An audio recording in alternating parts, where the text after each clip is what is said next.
What is up, y'all? Bacon here, and today is definitely a tequila kind of Thursday in my book, so here's one for the weekend. As a follow-up to Monday's post, I figured why not go into a little more detail about the 3 unit I used in the example to why debt can be a good thing, and you can make money off of it. I purchased the property back in December with a friend of mine. He's been listening to me talk about real estate and property since we were doing Muay Thai together back in 2018 when I purchased my first multifamily. But what better people to invest with than people who punch you in the face daily and you can both just laugh about it? Hell, there's a good chance he's one of the guys who broke my nose, which caused me to have surgery. Good times. Good times. If you like the video, if you have your own opinions on real estate or debt, you'd like to share, or you just want to disagree with me, smash the like button, subscribe, and comment. Now let's jump into one of my more basic spreadsheets so I can show you the difference in if I had purchased the property cash versus taking on a little bit of debt and just getting a mortgage. Cheers. So let's go over the numbers of the property that I had just discussed earlier on Monday, that I had said I purchased it for $200,000. I had said $200,000 just for ease of numbers. I had rounded up numbers to $200,000 for the purchase price, $30,000 for the gross income, a return of 18%, but that was just for ease of numbers. So I'm going to go over a very basic spreadsheet here that I believe I've received from my property manager. We'll see. You get a lot of spreadsheets from a lot of different realtors and your property manager.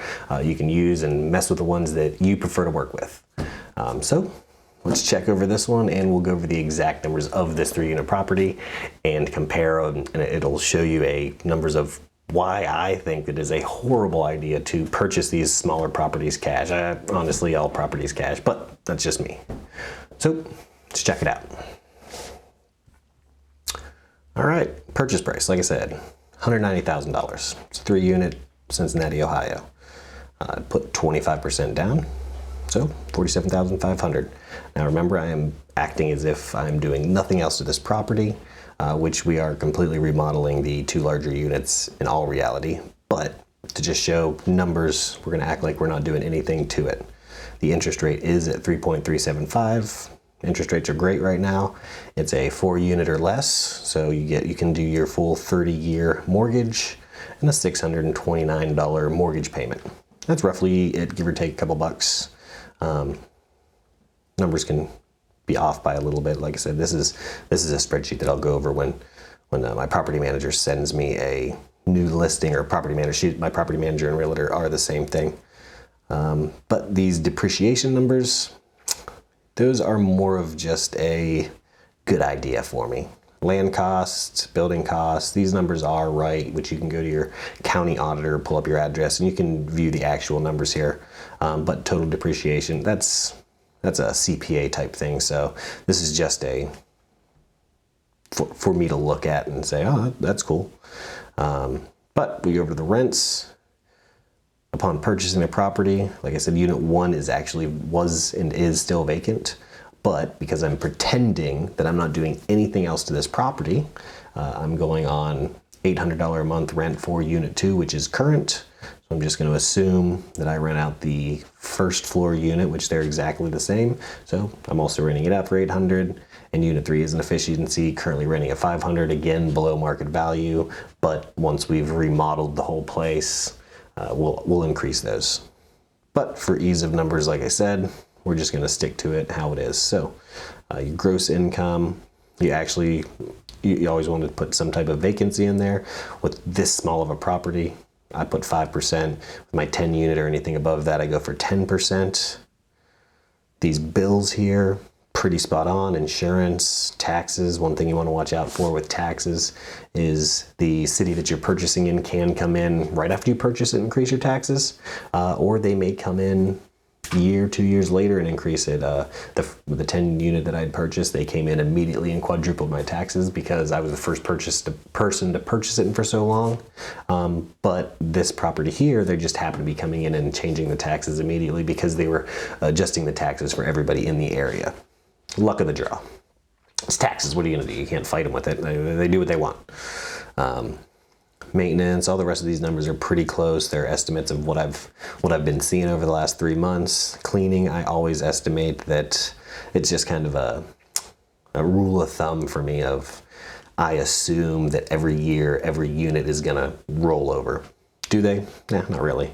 But 3 units, $100 each, that's just what my cleaning people charge. So $25 a month. Total operating expenses, $10,380. Pretty close to what I had guessed. But cash flow, there we go, $6,000. I believe I estimated $9,000. So I was pretty close on that. The tax savings and principal deductions, those are more better things that you're looking at to compare properties with. Down here are your important numbers. So what I was discussing, I had guessed based off of my memory and just an estimate of numbers for a video. For the video, I had said 18%, 16 and just about 16 and a half. That's a good return. I like that return. That's a return that I would and did purchase a property on. Cap rate, 7%, 7-8%. That's pretty standard for the southwest area of Ohio or Cincinnati. I try to 7 to 9%. Cash on cash, I'm happy with the 12 to 13% cash on cash. I'm good with that. Now, let's go into the ridiculousness of you paid cash. You have $190,000 and you think the smart move is to save yourself $630 a month by not getting a loan. Well, we'll see how that return works. None of the other numbers change. But you get down here to return. Do you want to deal with a return of just over 4%? A return of just over 4%. Just because you managed to pay cash for a $190,000 property. That sounds like a dumb move in my eyes, but that's just me. Cap rate doesn't change. Those aren't numbers that will change based off of what you put down. Cash on cash drops down to just over 7. Again, it's under 10%. I'm out. I wouldn't purchase this property. If these were the numbers of a property for me to look at, I would not purchase it. So I don't know why you would purchase it cash. It is what it is. So to say buying a property all cash is a good idea, go over the numbers. The numbers don't lie.